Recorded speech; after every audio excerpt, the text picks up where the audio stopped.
Hello and welcome to the Katie Halper Show. So happy to be here tonight. And we have a really special show for you celebrating the life of Mike Gravel, who died at the age of 91 on Saturday. And he was a senator from Alaska. He ran for president in 2008 and in 2020, did a lot for this country.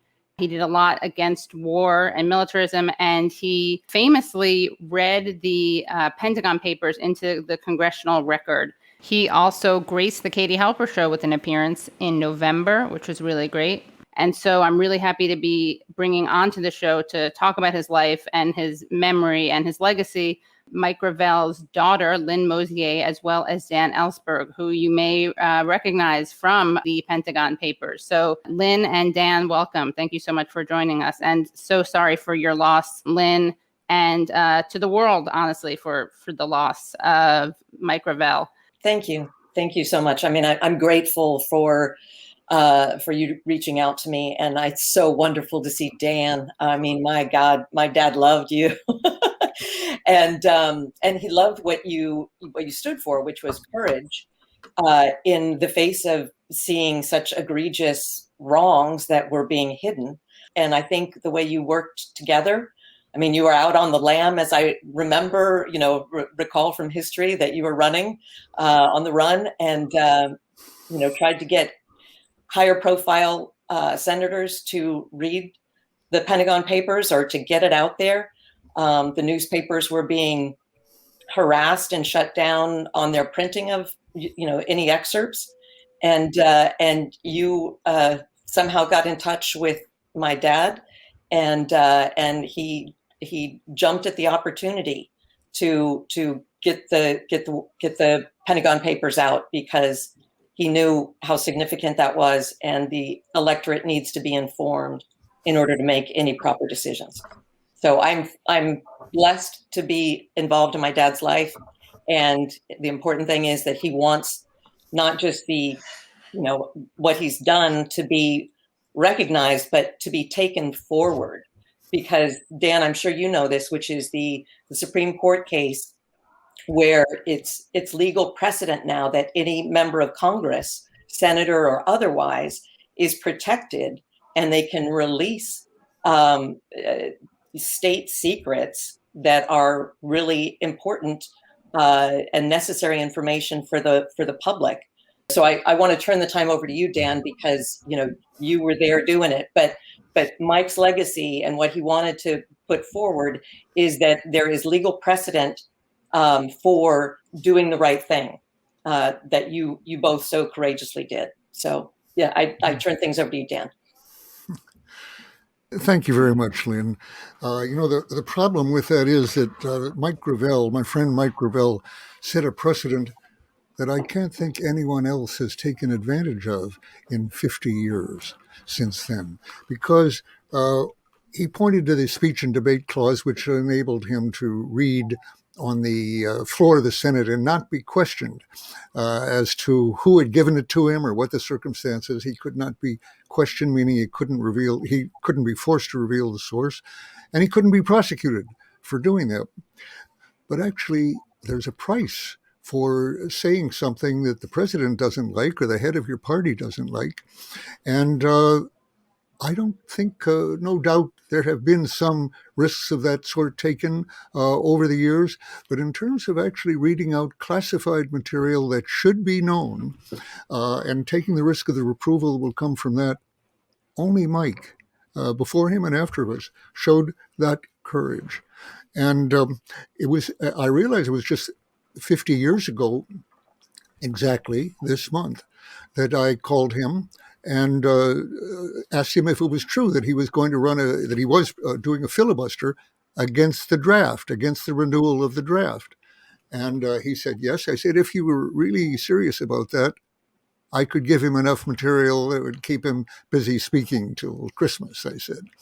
And he said, yes, he'd be very anxious to do that. Well, there's been various accounts of how that got to him. I got Ben Bagdikian, who from the Post, who was taking back a series, to take back another box to give to Mike Gravel. And as a journalist, he was quite reluctant to do that just on a professional basis. He didn't think he should be an intermediary in this process. And I said, well, the Post doesn't get them unless Gravel gets them. So reluctantly, he did take them back and transferred them to Mike. A little known story, I think, is how Mike told me he addressed these 7,000 pages. I think it was somewhat less than that I had to give him at that point of the whole study.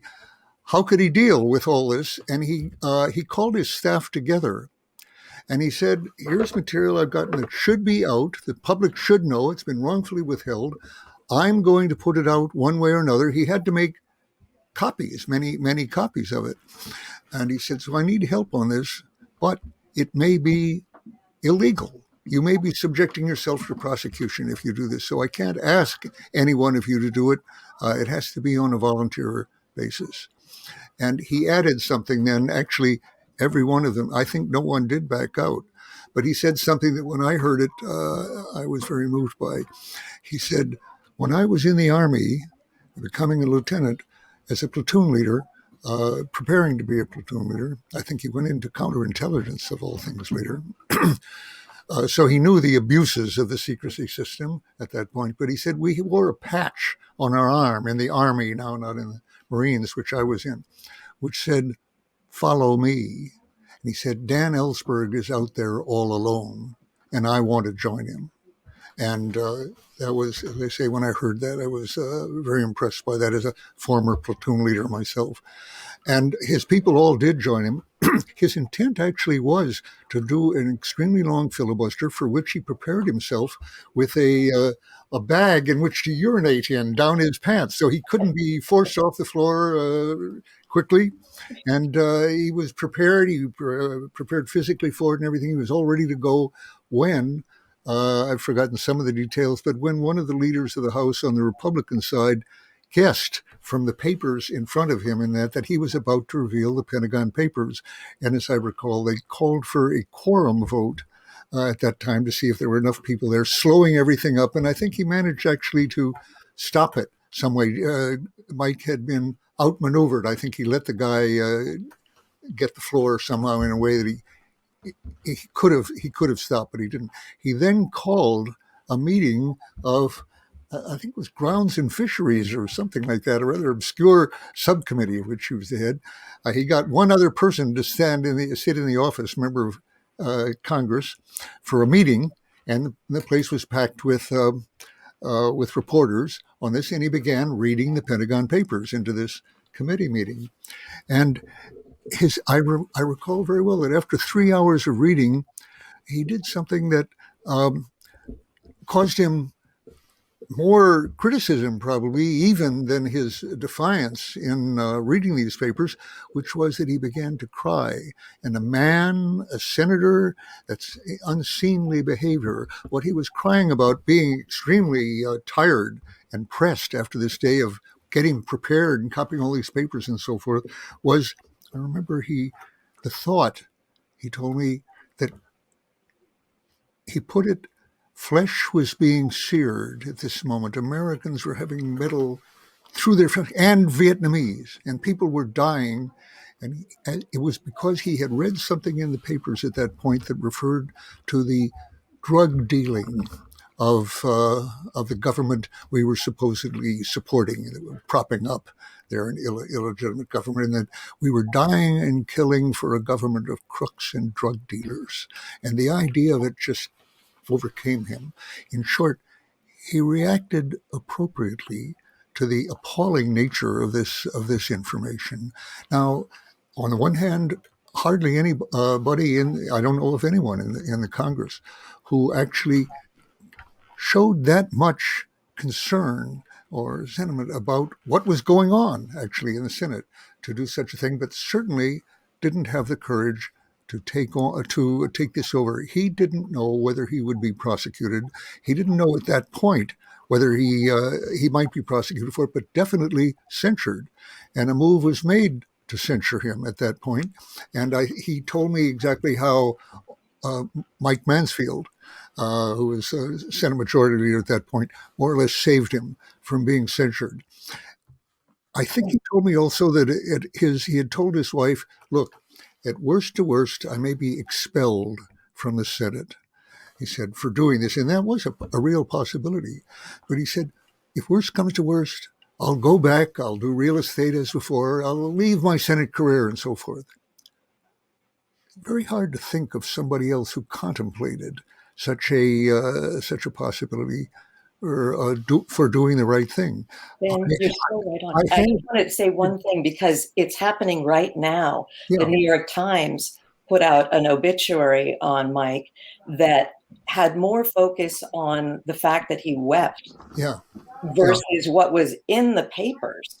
And this is mainstream media that's focused not on the content of the papers, but in the way it was presented, which I'm thinking, that's not journalism from anything that I can see. And the obituary writer had been deceased for 2 years. He's so I don't know what they've got. The New York Times maybe, and I'm sad that they don't have enough staff that they can actually have. Maybe Katie, you can chime in on it. Well, we know that they got rid of their public editor, so those makes sense. And I'll be chiming in more. I want to make sure that, because I know Dan Ellsberg very generously has given us some of his time, despite the fact that he is throwing a birthday party dinner for his own friend, who is, I believe,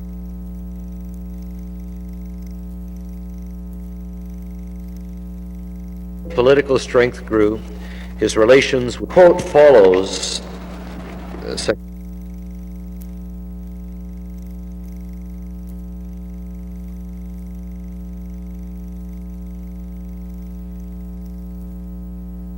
the greatest trolls. turning 92. Yes, that's right. Kay, I was just reminded my wife that they're here. But I would like to add, there's two things in his career that are not very well known. First of all, he did actually go on to get the Pentagon Papers published in Beacon Press edition, which was subject to court proceedings against them that virtually almost came close to bankrupting at that point, and they tried to prosecute aides of his. I think it was Lynne Mosier who had helped in this process. Again, he was using the speech and debate clause saying that in the Constitution, saying that he could present anything he wanted on the floor of the Senate.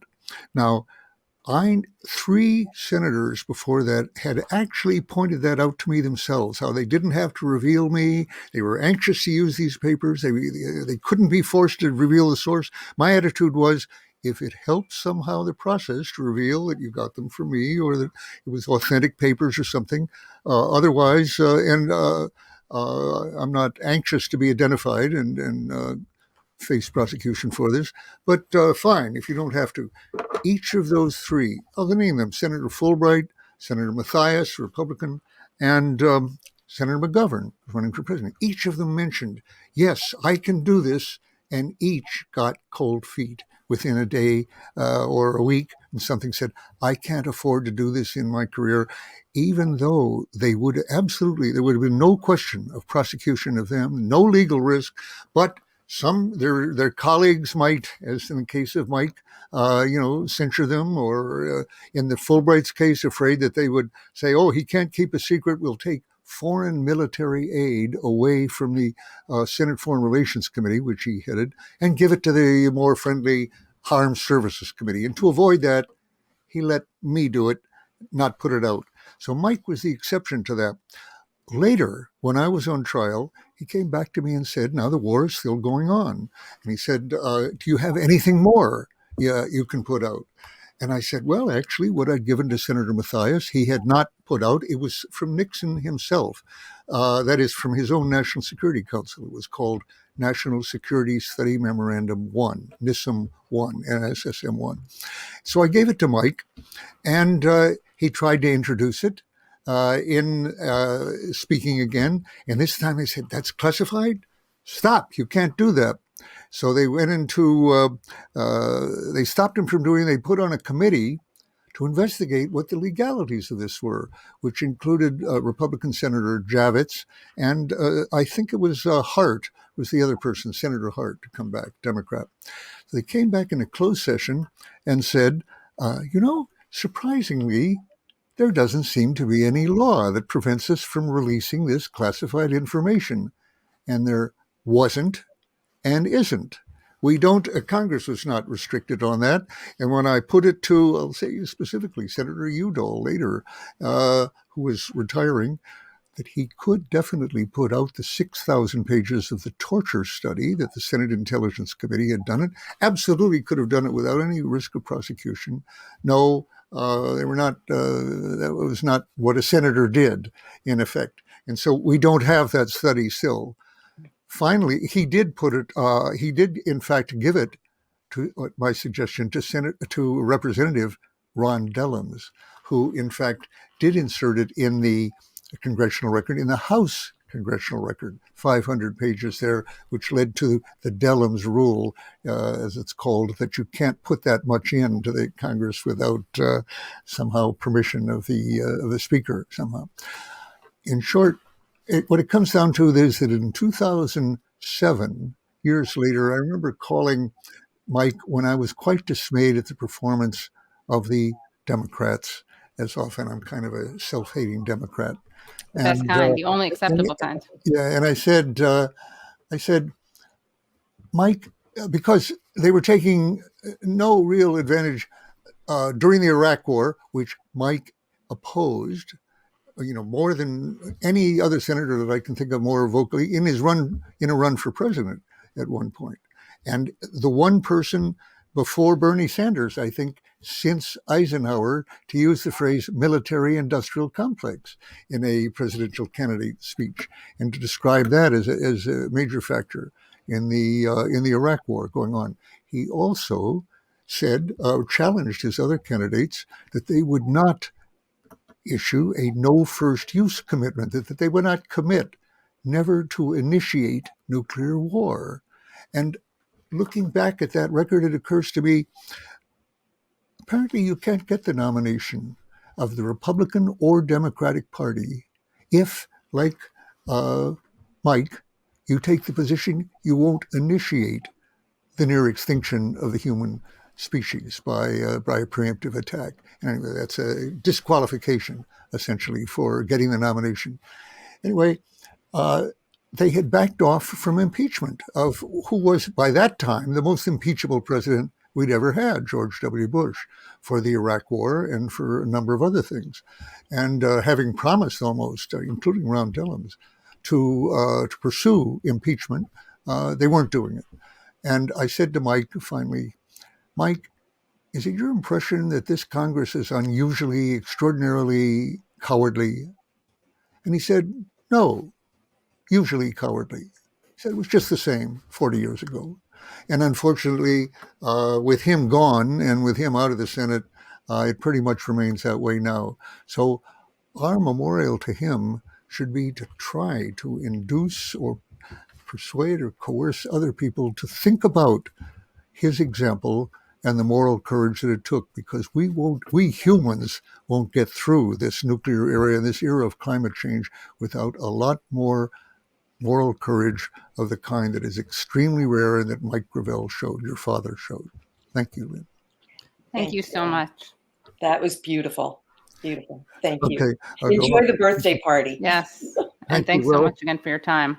All right. Bye. Bye. Thank you, Dan. Thank Wow. you. Bye. I know, that got me. I know.